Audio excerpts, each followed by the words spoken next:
चंद्र सिघो कर चांदो की अजुम जो अचे थो यार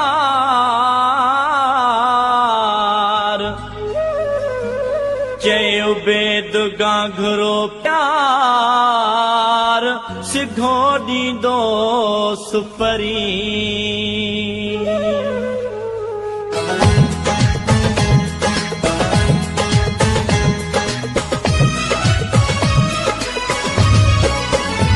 चंद्र कर चांदो की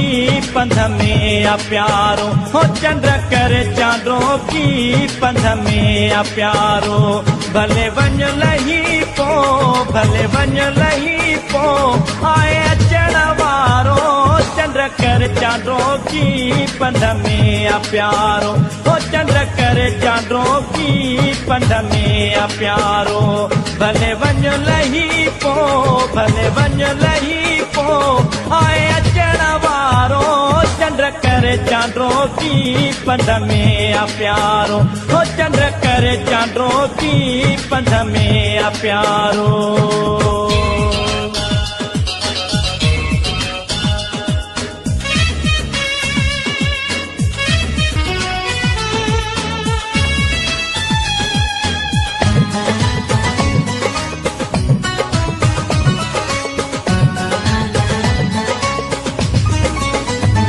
चरियो चकोरा मथा तुझे जिए मजबूर आया प्रिय ते माईए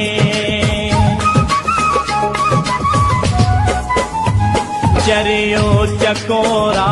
मथा तुझे जिए मजबूर आया प्रिय ते माईए खुलियो भाग मोजो खुलियो भाग मोजो थिए थो निज़ारो चंद्र कर चांदो की पंध में आ प्यारो हो चंद्र कर चांदो की पंध में आ प्यारो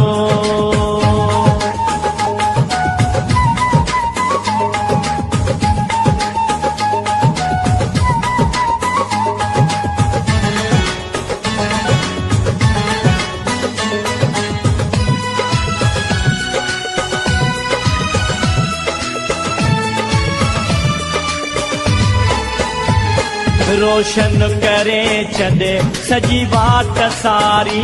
मता दग भुले हू आहे रात कारी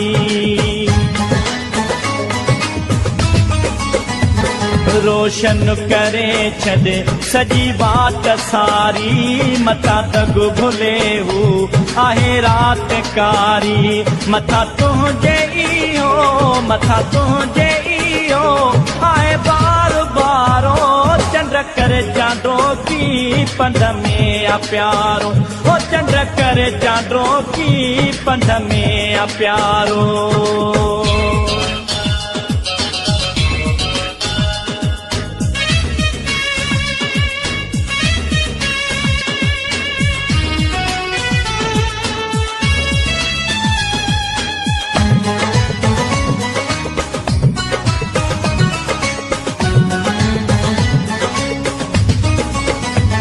मिलण मूंसां जानी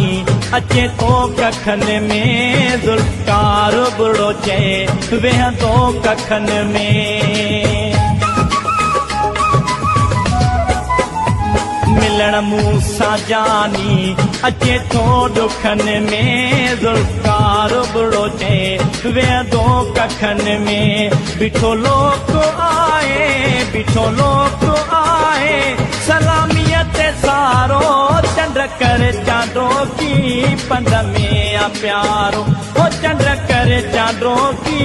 पंध में आ प्यारो भले वन लही पो भले वन लही पो आए अचण वारो चंद्र कर चांदो की पंध में आ प्यारो हो चंद्र कर चांदो की पंध में आ प्यारो हो चंद्र कर चांदो की पंध में आ प्यारो हो चंद्र कर चांदो की पंध में आ प्यारो।